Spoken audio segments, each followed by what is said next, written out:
Welcome back, Freedom Freaks. It's Nick and Mason here. I want to start off by thanking the thousands of listeners we get per episode. You guys rock, and thank you for sharing the episode because that's how we grow because of you guys. But we're going to have another great episode. But first, how are you doing today, Mason? Anything new? Any lady friends? None right now. We're working too hard to crush our dreams. Isn't that right? Working too hard to crush your dreams? Yeah. No. That's one of my words I used to say. Achieve them. Oh, I thought you were saying that having a lady friend would crush your dreams. Well, I mean that's kind of that. Well, okay. So I guess that's the other way because I think that it can.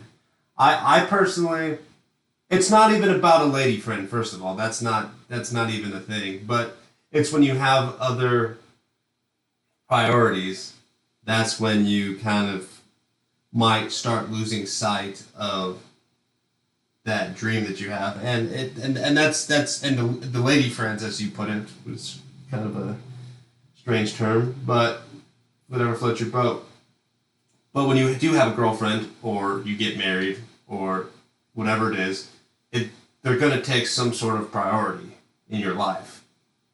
I mean, even if you're just dating someone for a couple weeks, a couple months, like at some point there's going to be a requirement to put them first, at least in some areas of your life, and then especially, and this is an interesting thing, especially if you're just starting out on your dream. So even yourself doesn't have it as a full priority. You might really want to do it. It might be motivating to you, but at the beginning, your side hustle is probably going to be more of a hobby type thing because you're not making money from it. It might not be that successful. You don't even know like where it's going to go. So, well, I see what you mean there. Like, and I feel like that doesn't even just apply to lady friends. So that could apply to just people in your life in general who I guess hold you back. I mean, it's not even hold you back. It's not even hold you back. I would say some people have the ability in their life to hold you back, and some people do hold them back, or other people support you on your goals. But I could also see what you're saying, how having, I don't want to say distraction, but I'll say distraction for now. Having that distraction could make you lose sight of what your goal is. Well, you might not even lose sight. You might just choose to. I think it's the more dangerous thing.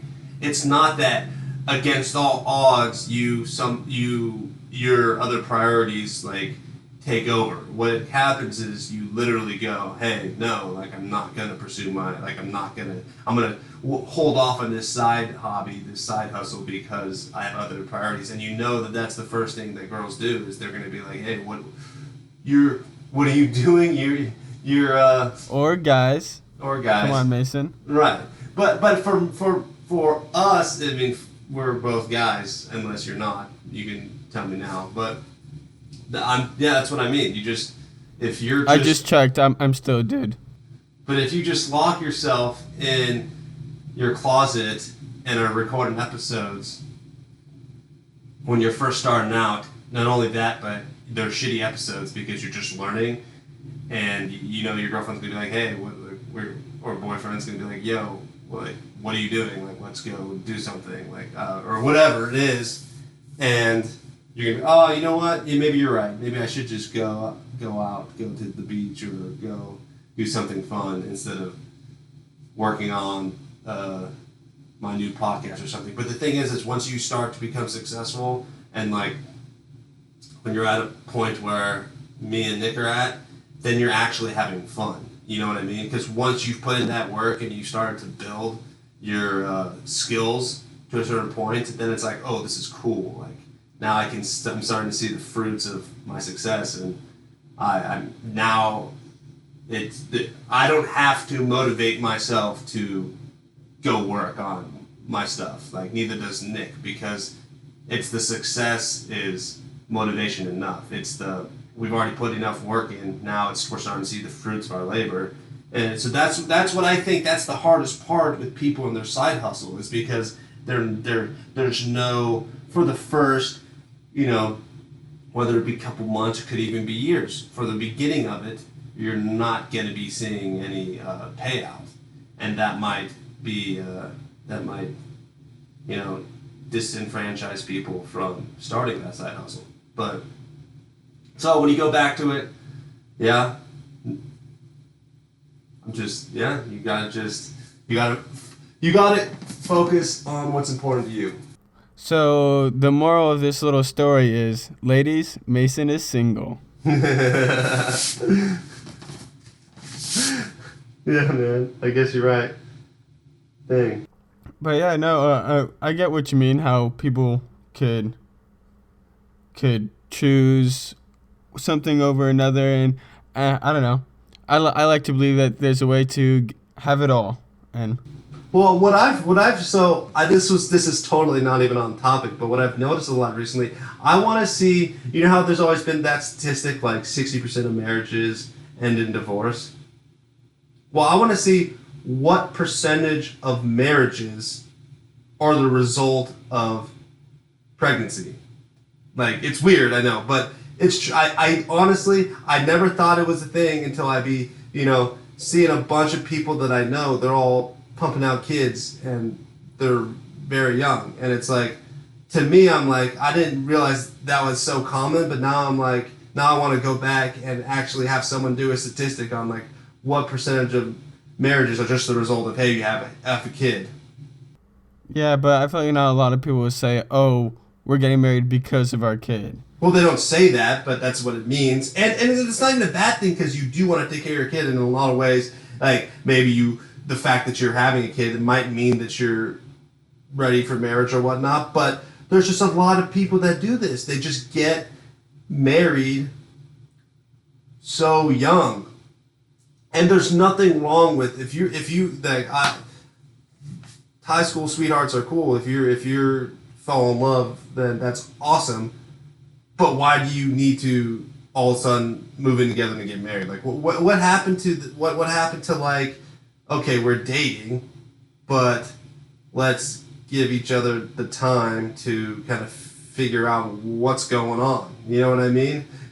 You see people be getting married like when they're like into college or in that age range, and it's like you don't have the money, you don't have the money to know what you're going to be doing. You don't know what your career is going to be. You have basically no idea what your life entails, but you're married. You know what I mean? So then what happens is people do find out what they want to do, and they can't do it because it's so incredibly hard to make a major change in your life when you're married or you have kids or you have these other obligations. So I'm just saying, I guess that's a little tip of advice is go ahead. I mean, Nick's got a girlfriend. He's wildly in love. Good, great. But he also, you don't see him like quitting everything else in his life to go and be married and just,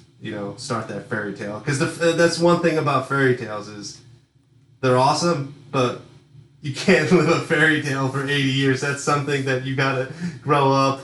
You gotta experience the hardships in life before you can go and start living your fairy tale. So people that are trying to force this fairy tale when they're on the grind, now you're just exposing that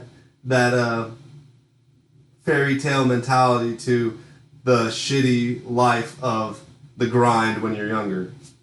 That's not the way it should be. Yeah, no, it shouldn't be that way. And so maybe we have some listeners who have already done that. And we're not saying you can't go and grind and get what your dream is. But I think even you could admit it's a lot tougher after getting married or having kids. But it's just another obstacle. It is. Obstacles It can be done. Overcome. It can be done. There's people that do it all the time. There's people that are doing it all the time.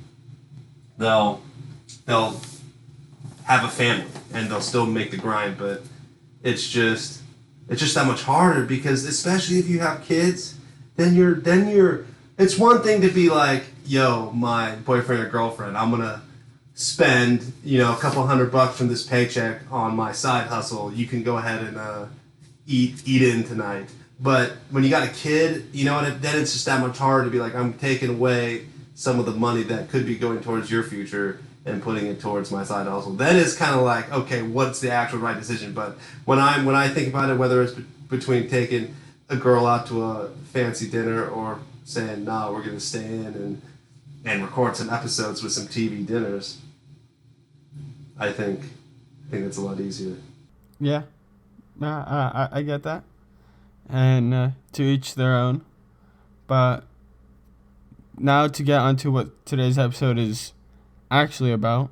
We ranted there for about 10 minutes, but today we're going to talk about Steve Irwin, the crocodile hunter. This guy was a legend. Rest in peace, Steve Irwin, but he did amazing things. He was like the father of crocodile hunting, of just nature exploration, I guess. Yeah, he did. To me, he was. Nick will tell you a little bit about his past, but I didn't even need to hear his name. But if you just hear the title Crocodile Hunter, I bet you a lot of you know exactly who we're talking about. Well, I do. A lot of people born in the 2000s. Right, it's definitely generational, but that's just as important. I think all great people are generational. There's some that transcend generations. There's some that will never be forgotten. But that's just another level. And you're also talking about animal conservation here. We're not talking about civil rights. Like MLK will always be a legend, but he also was changing the world, not just conserving animals. Even though I do enjoy animals, I'm just saying. But for him to have, how about this? For him to have as big of an impact as he did just on animals is huge. And it wasn't just animals, it was snakes and crocodiles. A lot of people would be like, ooh, gross. But it was reptiles. This guy created a movement around reptiles, which a lot of people don't even like. That's huge, I think. Yeah, I agree with you. And so to dive in a little bit on Steve Irwin's, I guess, background is he was famous for his conservationist stuff, and he was television star as well. He had multiple shows, but the big one was the Crocodile Hunter. But so that's how he became famous, but he didn't have like a science degree at all. Like a lot of times when you watch these Animal Planet or Discovery Channel or whatever you watch, they always have like a degree in what they're talking about. All he had was a passion for wildlife, and he just pursued it. He grew up around it. His parents had their own wildlife park, which is now Australia's zoo. But another cool thing about him is he started super young. His dad taught him how to catch crocodiles and handle them and all that when he was just 8 or 9 years old.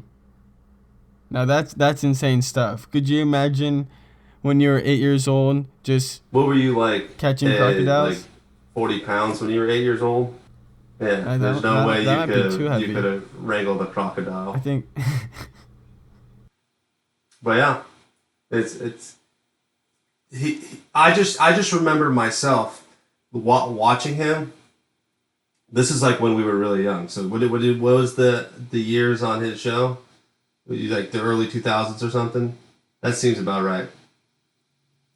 Yeah, he died in 2006. Yeah, it ended mid 2000s. Rest in peace. But I remember watching it, and it would be like just kind of like a funny story. We were me and my brother, we weren't allowed to eat dinner while watching TV. You know what I mean? So what we would do is go watch our TV, and then we would go and like stuff our faces during commercials and then run back. And I just remembered because that's exactly the show we would be doing it to. Like we had in our house, we had like this like giant window thing between the kitchen and wherever our TV was, and we would just be like diving over it, trying to not miss like a second of Steve Irwin. It's just that kind of inspiration doesn't happen a lot. I mean, especially for like a nature type of show, because kids, I mean, I'm not gonna say back in the day it was different, but like kids today, really, I don't know if that's what they're really into. I think a lot the children's show industry has really cornered the market behind like these very visually striking shows, like these cartoons, but I don't think they really have good content. You know what I mean? Like what happened when I was growing up, and I could be a weirdo, but when I was growing up, I was watching the History Channel, man. Like I thought that shit was cool. And I don't think it was because I was some crazy nerd. Like I don't think it was, I think that it was just that inspiring. Yeah, I'm pretty sure you have to be smart to be a nerd, Well, so I don't think you probably didn't even have a TV growing up, though. No, Yeah. I had TV. It was still black and I white. think he would just say crikey, like. But If I don't, that's not even is that an Australian word, or is that just something that he said? I think that's just a made up Like word. that, you don't even need to say the crocodile hunter. You could probably Crikey. ask. I'm gonna say 70-80% of the Western world, and if you said the word crikey, they would know. Like the man's been dead for 12 years, and everyone knows crikey. Like he succeeded in what he was trying to do, and it was more than just a like a business thing, if you even have to think of it like that. But he had a zoo, he had TV series, but two of his things, he had a conservation foundation and a crocodile rescue. Like it wasn't about money for him. And so one, I guess, on the business side, it shows that you need to be diversified. I think I guess we'll talk on this for a couple minutes, but being diversified is huge. You know what I mean? He did it for different reasons, but just in general, you should have a couple different things you got going on. You know what I mean? Because on a higher level, what business people will say is you want to diversify because anything can happen to one of the markets at any time, and if that goes all the way down, then you have the other ones to rely on. You're not losing everything. So that's kind of where the technical reasoning behind diversification goes. But I just think it's interesting to have a bunch of different fronts. You know, if you get bored with one thing, you go to the other, you go back and back and back, and it gives you more chance to be successful. If you have the time, and obviously this is time dependent, but if you definitely have the time to create multiple side hustles, why not? If you have the time to do it, then you just doubled your chance of, being successful. That's the way I look at it. What do you think, Nick? Well, yeah, I completely agree. It's the same expression. Don't put all your eggs in one basket. Just because you have a goal doesn't mean you can't have more than one way of achieving that goal, or more than one goal. Actually, you can have more than one dream. But like on a human perspective, he wasn't about the money at all. Like for those of you who think you don't have to grind to make money, you're just absolutely wrong. You're always going to have to put in that hard work. It shouldn't feel like hard work just because it's something you love. I think there's two things to it.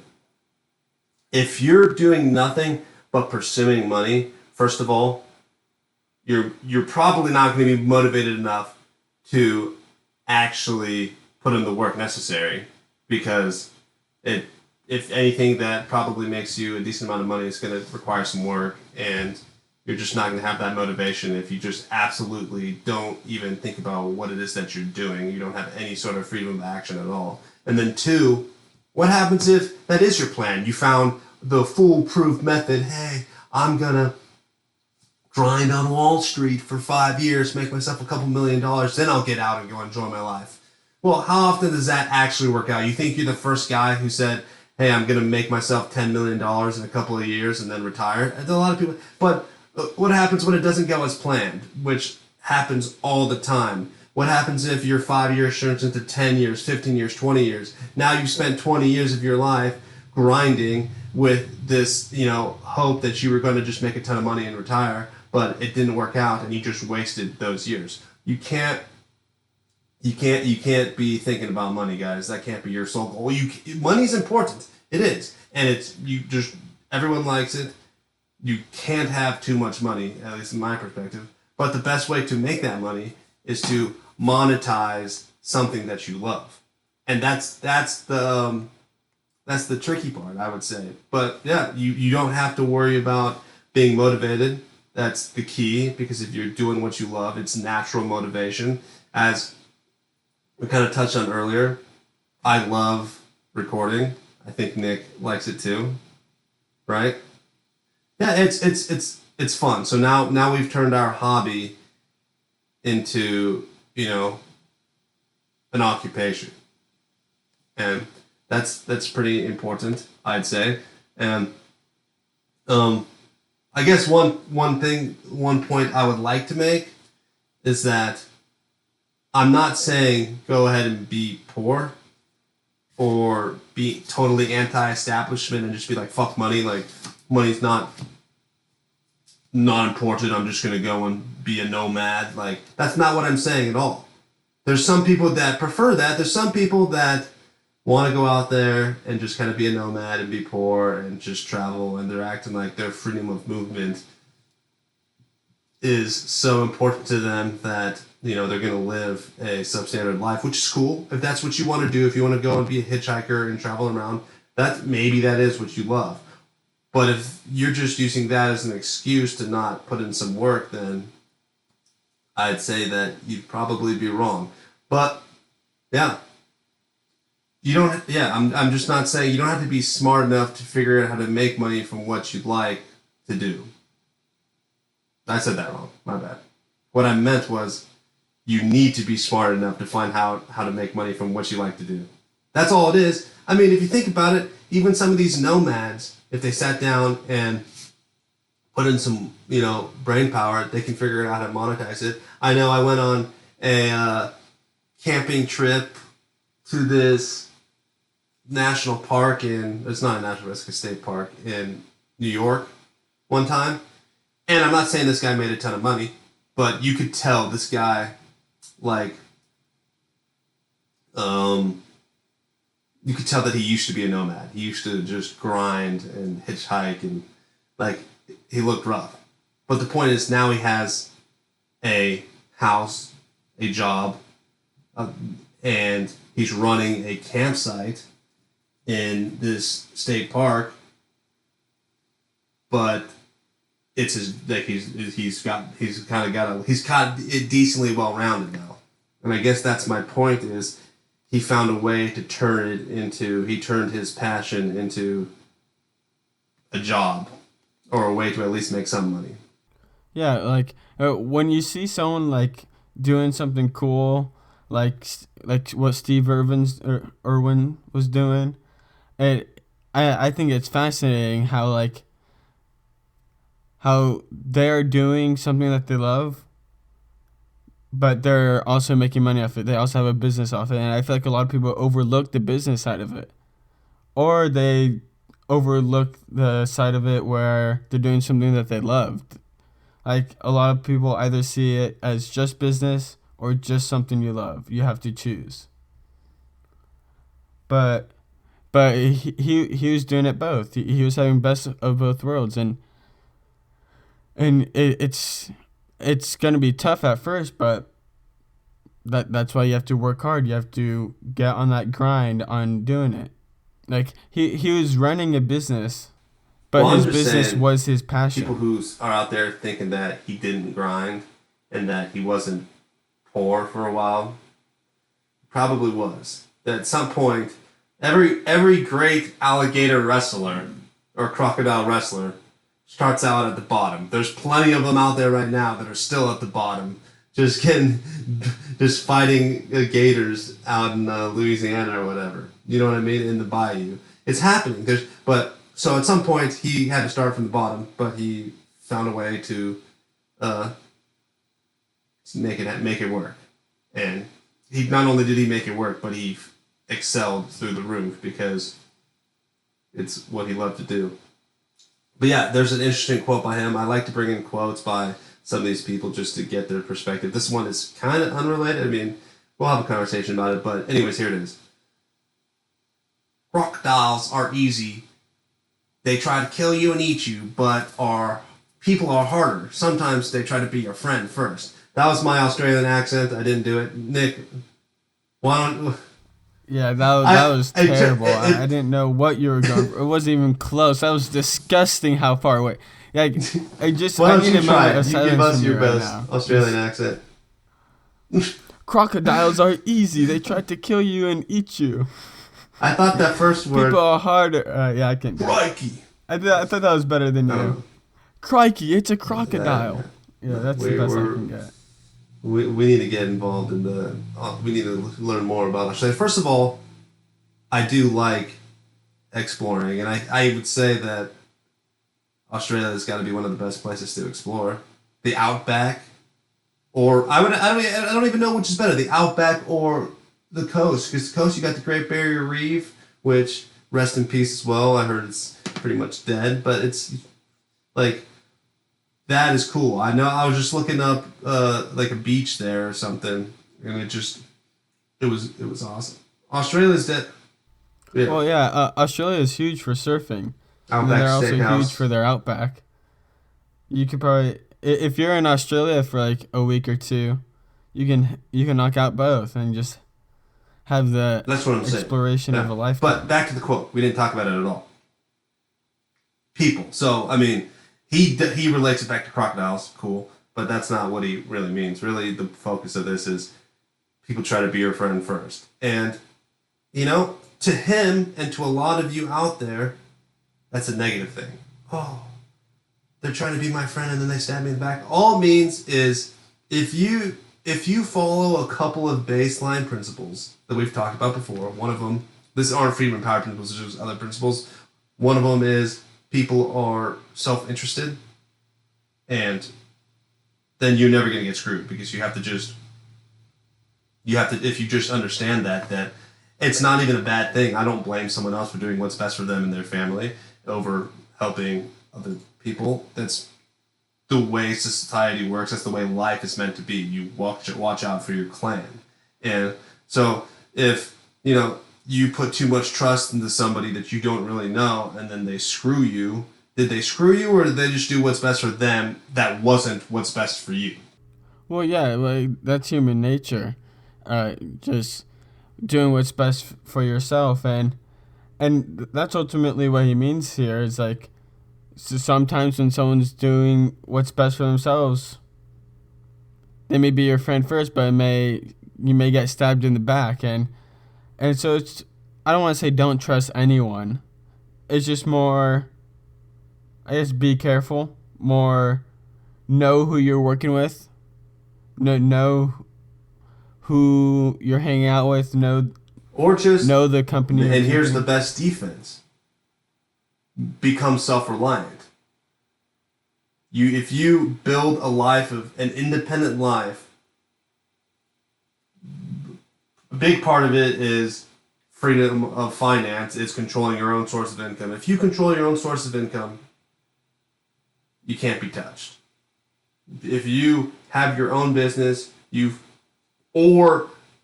of all, that's one other thing. People, I'm a big proponent for being an entrepreneur, for starting your own thing. But if you're not, but you have such a high level of skills and knowledge that you are unique in the workforce, and you can still control your own source of income working for a business. You can do it. You can do it. If you know what I mean? If you're a CEO of a business, you control your own source of income. If you're an expert at some skill that you're kind of like a consultant and you're being hired based on you just being that good at something, you probably control your own source of income too. And so it's totally fine. Yeah, well, it's basically being good enough where you're untouchable. Right. Like it will hurt And them so, more I to mean, lose you that's why than. I think that's possibly why I'm a proponent for being an entrepreneur, because I think that that's easier. We talk about it all the time. One of the things that it really bugs me is how people think that being self-sufficient and creating your own um, business is so difficult, but it's not. It's so easy, and I think that creating your own business is much easier than becoming a professional basketball player. For it, because if you want to talk about it, they're one of the best examples for just having knowledge and skills. Like they're so good at basketball that they're controlling their own source of income based on their skills. It's not their business. They didn't start their own NBA, but they're they still are catered to. So I think it's way easier to start up a little business based on something you enjoy than it is to become that. So that's why I'm a proponent for being an entrepreneur. But I don't know. Do you think that? Do you agree? Yeah, I agree with that. I didn't think about the NBA example. That was a pretty good example. But yeah, no, that's completely right. Where at the end of the day, to control your own source of income, best way to do it is to start your own business per se, monetizing the thing you like to do, and then you now have control of your own source of income, and you're doing something you love, and that's what Steve Irwin did. He was able to pull that off. I'm sure there was There's better definitely, crocodile yeah. You think catchers, like down in the bayou, there's someone who's but better at crocodiles than he was. there has to be. I don't think he was the best of the best. It's just he knew how to monetize it. He knew how to be an entertainer. It's true. He's big. Came up with catchphrase. That's the most important part. You need a Dude, we catchphrase. need to get a Everyone knows catchphrase. that. I don't know if Famous we people have need them. a catchphrase.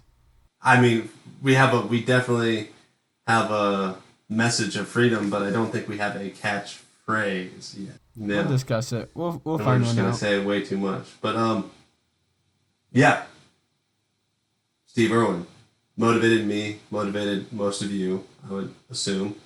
It's Animal Planet as a whole had a huge impact on my life. We talked about this already, but I wonder if he is really what impacted my passion for exploration.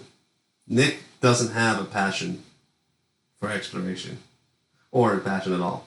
But I'm just kidding. But and he never watched a Crocodile Hunter, so case closed. Crocodile Hunter creates exploration.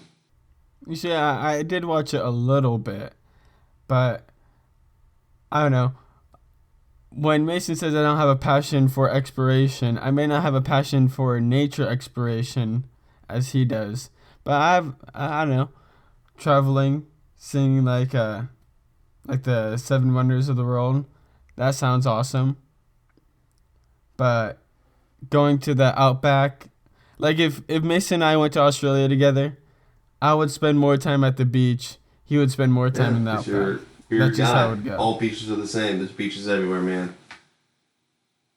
There's only No, there's all only beaches one aren't the place that same. has All kangaroos beaches and aren't created koalas. equal. So you can go ahead. Yeah. But yeah, I think that. So I've always had like this passion to take it to the next level, and that's something that I think a lot of people might be the same. I don't know, but just whenever I would be going on a hike or something, I'd want to go to like the most dangerous cliff or whatever I can find, trying to go inside of a cave or something, because I wanted to go somewhere that no one's gone before. At least in my head, people probably have, but maybe they haven't. I spent a lot of time. One of the other things that probably created my uh, desire for exploration was I spent a lot of time in Idaho in my summers. I have some family up there, and that's why I like to kind of consider myself a certified country guy, because I actually did. I was just a tiny farm in the middle of nowhere, and it was definitely shaped me running around out there in the woods. It definitely gave me a little bit of, I don't know. I don't know how to say it, but it just definitely shaped the way. Well, like living in the middle of nowhere, or just like living in like that country setting, like not very many people out in the woods, just having that nature around you. I feel like for sure is different than growing up in the city. Like you're taught different things. I don't know. There's just different aspect of life when you live in those two completely different areas. A point here could be if your personality is based off of the environment you grow up in. So therefore, if the massive difference between living in New York City and living in Deep Woods, Montana, if it's such a different environment, therefore you're going to have to assume that everyone is so different. How come the overall national uh, definition of success is so similar? You know what I mean? It's you go to college and you go get a job doing one thing that you went to college for, and that's it. You know what I mean? If we're going to be that different, how come there aren't a diverse platform of success? How come the definition of success isn't different per where you live or what region you're from?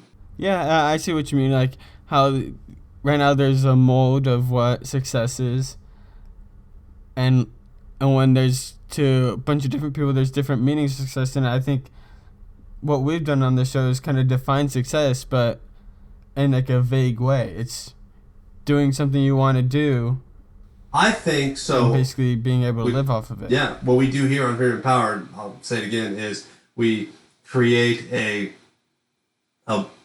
system of the four tenets of freedom, of defining our own definition of freedom and success, and then all the episodes we talk about, everyone that we do talk about, it's all just how do they fit our system. So the system's going to be the same in every episode we have, whether we're interviewing somebody, whether we're just talking about someone like Steve Irwin, or having any sort of random philosophical conversation. All of that nonsense is just trying to fit this mold that we've created, this system. And that's the whole point, is to show you how the system works through an entertaining discussion like this. And then what you can do is say, okay, well, I've just seen how all these people fit the system. Now, how do I fit the system? And that's the end goal, is for you to use the system that we provide in order to put your own life into it. And then if you follow it and you use all the things that we teach you on the show, you'll end up at the end. And you'll be right where you wanted to be.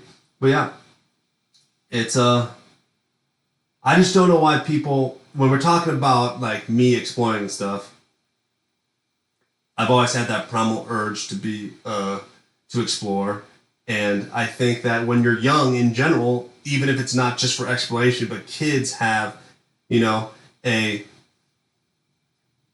desire to go out there and do something original, to be a pioneer, and yeah, I just feel like that kind of gets lost in translation as you grow up.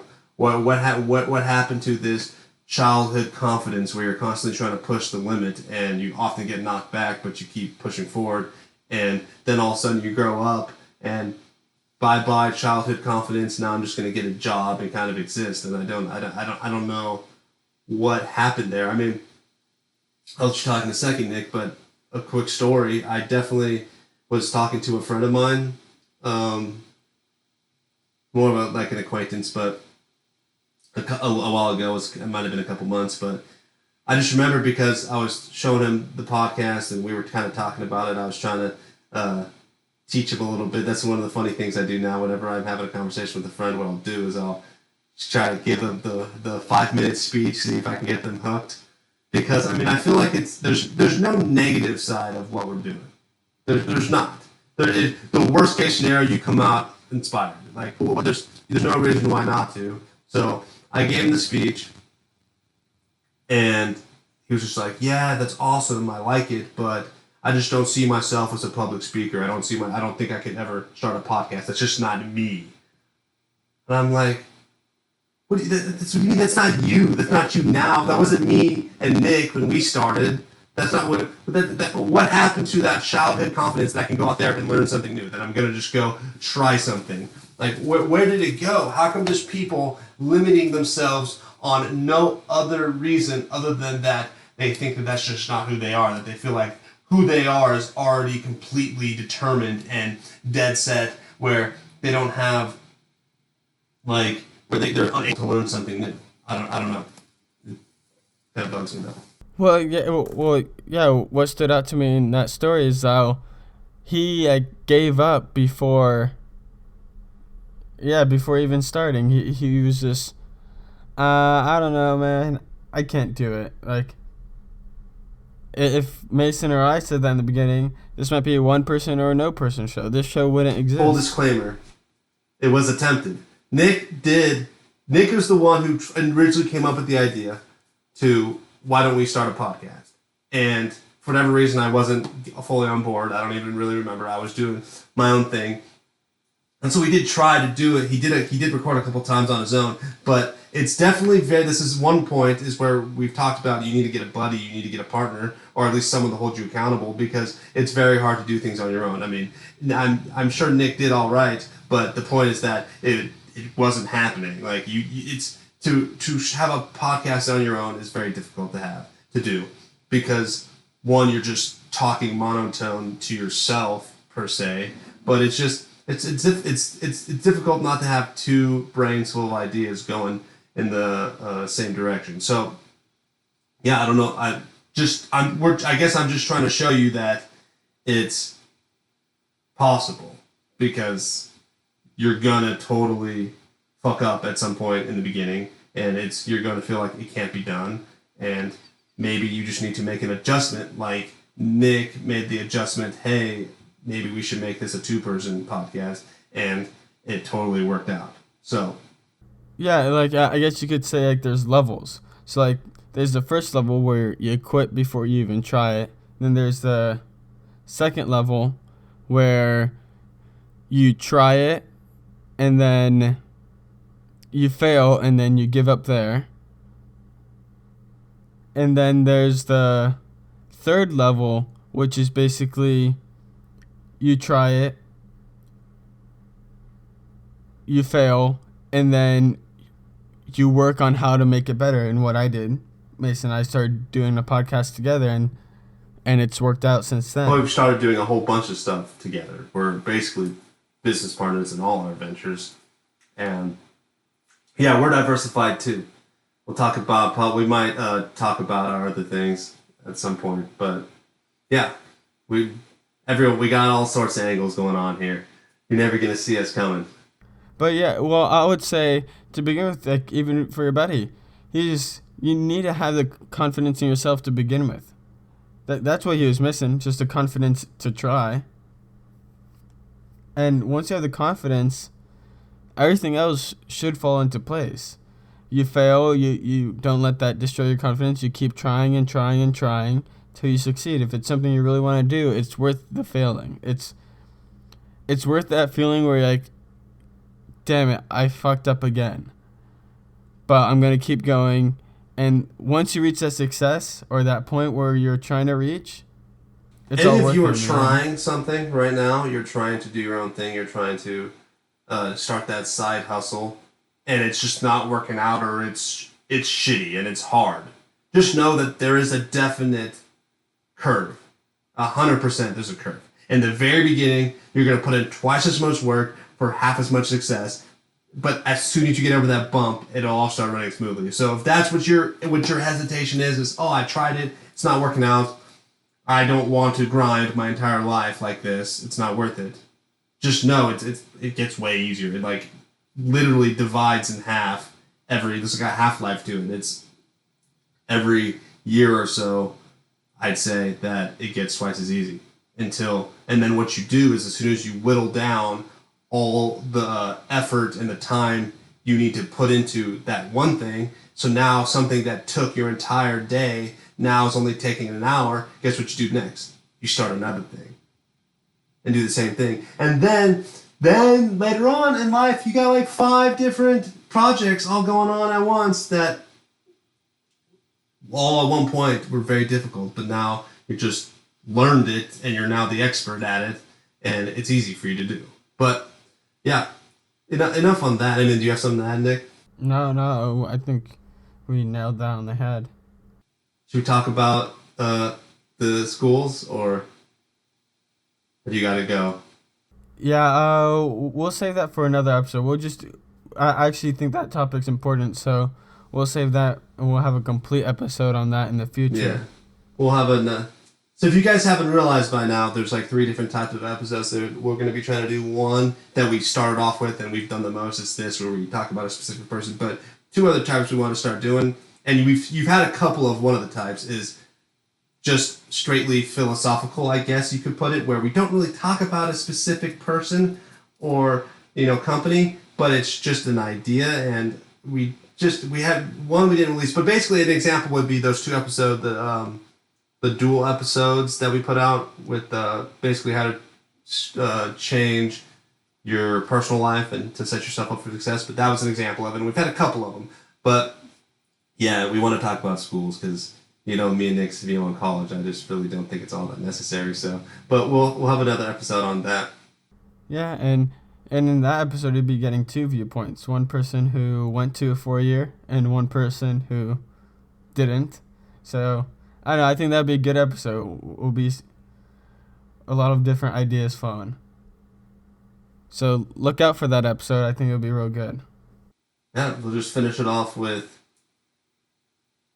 I'm just gonna say, we've talked about the role model thing. I might have looked at Steve Irwin as a little bit of role model. Nick did not. Nick might have looked at someone else as a role model. That's why he's more business oriented and I'm more, creative, get out there oriented, be an explorer. But the thing is with this show is it's now I'm starting to realize it more is it can be that role model. There's some people out there that have shitty parents, shitty surroundings, shitty role models, and they don't have that inspiration. There's some of you out there that literally just don't know what you want to do because you never had a solid person to kind of start pushing ideas in your head, and that's fine because I think that's what Freedom Empowered is becoming. Is you can if you hop on the Freedom Empowered train and you listen to all our episodes.